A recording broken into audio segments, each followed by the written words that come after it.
Okay, so yes, I'm presenting on King Sejong today, and specifically, I'm talking about the benevolence of King Sejong. And so, it's a popular belief in Korea, and I think many historians hold this belief that King Sejong is a benevolent king, and that he cared for all of his people, Yangban and commoner alike. And so, the question that I have today is this accurate, and is there actually historical data to back this up?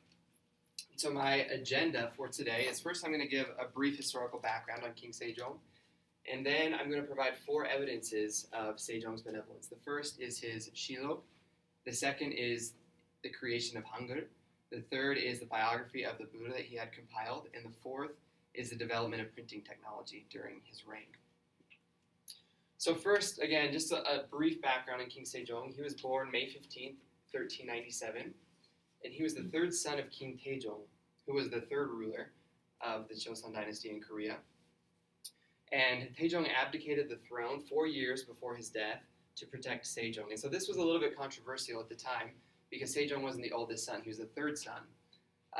And so that he abdicated the throne to protect Sejong and make sure that his reign got off to a good start before he passed away and just left him to rule by himself. And as Taejong was the third king, Sejong was the fourth, and he ruled from 1418 until his death in 1450. So the first evidence of King Sejong's benevolence is found in his Shilok. And Shilok, or annal, were records kept by the courts of the Joseon dynasty. And the Shil character is this in Chinese. I don't know what that means. I don't know the character, but it means yorme, or true. And then the second character is rok, and it's kirokar rok, which is record. And so one way to translate Shilok is the true record of the Joseon dynasty.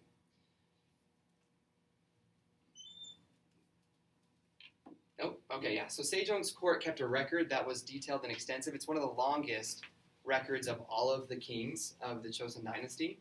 And some of these details are just the trivial day-to-day proceedings of the court. And some of them are actual, I don't want to say important, but they show the true cultural innovations that King Sejong's reign was renowned for. And one of these really important things that was recorded in Sejong Shilok is his appeal system. So Sejong changed things and allowed any commoner to appeal to the court, which was never allowed in any of the other kings' reigns. And it says here, this is from Professor Peterson, but he says, Sejong allowed any commoner with a legitimate reason to appeal to his court by beating the drum at the magistrate's office. And so I think this change really shows that he was concerned about the common people. Like I mentioned, previous kings had only allowed Yangban to appeal to the court, but Sejong allowed everyone, and he truly did want to hear the voice of all of his people. The second evidence, and obviously his most well-known thing that Sejong did, was his creation of Hangul. And a little bit of background on the alphabet. It was officially introduced to the people in October 1446, although it was announced as completed in 1443.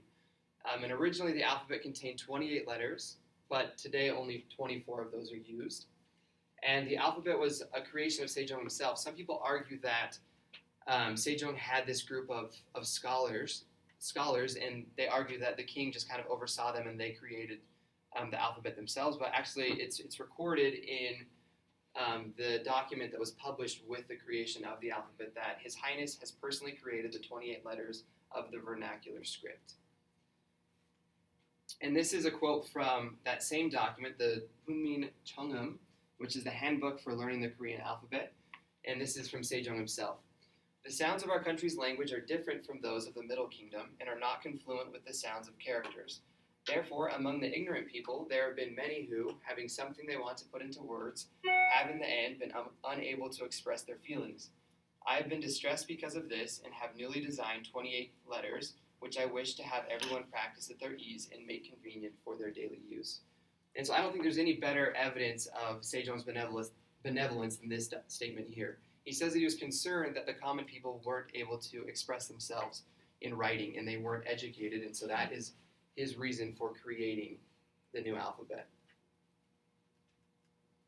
The third evidence is the biography of the Buddha that Sejong had created, and this was in 1446, and he ordered his second son, Prince Sejong, to supervise this compilation of works from Buddhist monks that gave kind of a history of the Buddha. And King Sejong also wrote a collection of poems called the Worin Cheongang Chigo, which is translated as Songs of the Moon's Reflection on a Thousand Rivers, which praise the life of the Buddha. And these were a couple of the first documents created in Hangul after its creation. And Sejong was obviously a Confucian scholar, a Confucian man. And so the reason that these two documents are important is because the common people were largely still Buddhist. And many people believe that this document shows that he was concerned for those people because they couldn't read and write Chinese, and so they weren't able to access these documents created by the Chinese monks in Chinese. All right, and then the fourth and final evidence that I'm going to present is advancement in printing. So Sejong promoted advancements in printing technology in order to provide vehicles of knowledge for the people. And two of those changes were he changed the mechanism that held the type in place from its original beeswax to waste paper and bamboo strips, which were a lot more sturdy and a lot cheaper to use. And he also created a new font in 1420, which was more efficient for metal type printing. And these changes increased the printing speed from 20 pages a day to 100 pages per day. So they're quite significant. And in paper production, Korean paper talk, or talk paper, which is Korean mulberry paper, is renowned for its quality at the time. And with the improvement of printing technology, which increased the speed of printing, they were starting to run out of this talk paper. So Sejong encouraged the cultivation of mulberry trees, and he assigned 787 men to the production of good quality paper throughout the entire kingdom. And there are three effects of these improvements in printing technology. And the first was it improved the efficiency and accuracy of printing. The second was it increased the circulation of documents among all of the people of Korea at that time. And it led to a more literate and informed public.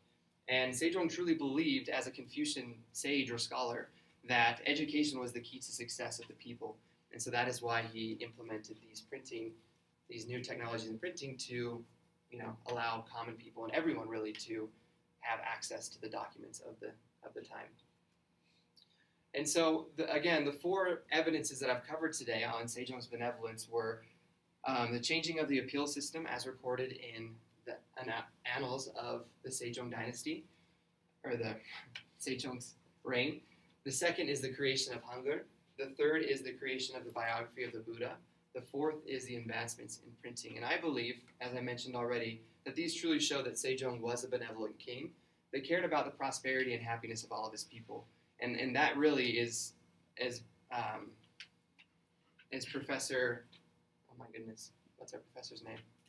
Peterson Kyosunim says, all the stories of Sejong really appear to be true. He really was that good of a king. It's not just as people have looked back in history and seen some good things written about him, they've exaggerated or whatever else. He truly was everything that was stated about him, and that is why I believe his legacy lives on today. So that is my presentation.